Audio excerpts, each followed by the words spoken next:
Thank you, Jen. We spoke yesterday about immigration and this facility, HHS facility in Carrizo Springs, Texas for migrant children. And you said it is not kids in cages.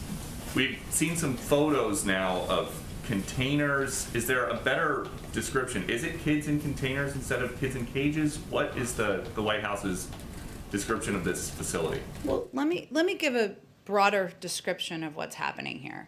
We have a number of unaccompanied minors, children who are coming into the country without their families. What we are not doing, what the last administration did, was separate those kids, rip them from the arms of their parents at the border. We are not doing that. That is immoral, and that is not the approach of this administration. These kids, we have a couple of options. We can send them back home and do a dangerous journey back. We are not doing that either. That is also putting them at risk. We can quickly transfer them from CBP to these HHS-run facilities. That's one option. Or we can put them with families and sponsors without any vetting. There were some problems that process ran into as well. We've chosen the middle option. And these HHS facilities, this is one of them you're referring to, we had to expand and open additional facilities because there was not enough space in the existing facilities and if we were to abide by COVID protocols. That's the process and the step. This facility in Texas, which has been reopened, has been revamped, there are teachers, there is medical facilities, and our objective is to move these kids quickly from there to vetted, sponsored families, and to places where they can safely be. This is a difficult situation. It's a difficult choice. That's the choice we've made.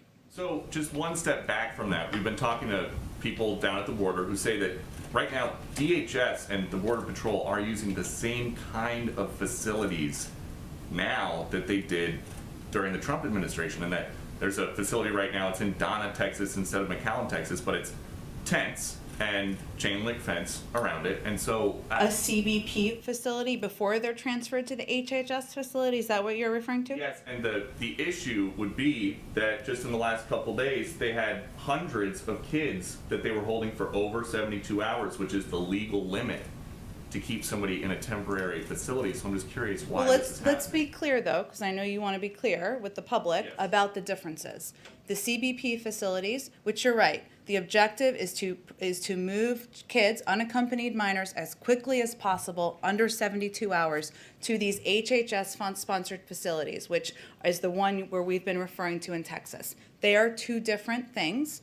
There were some delays last week because of weather and because some of these facilities to safely move these kids to did not have power and were not in a place where they had the capacity to take in these kids and do it safely.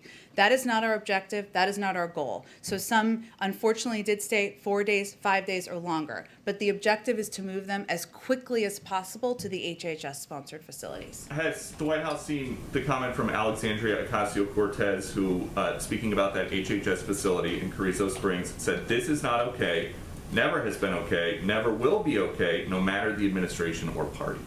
Well, I think the difficulty is I haven't seen the full context of the quote or interview of the tweet that she shared, but I would say the difficulty is what I outlined earlier. We have kids coming across the border. It is heartbreaking. I think we all as human beings are heartbroken, as parents, as mothers, as fathers too.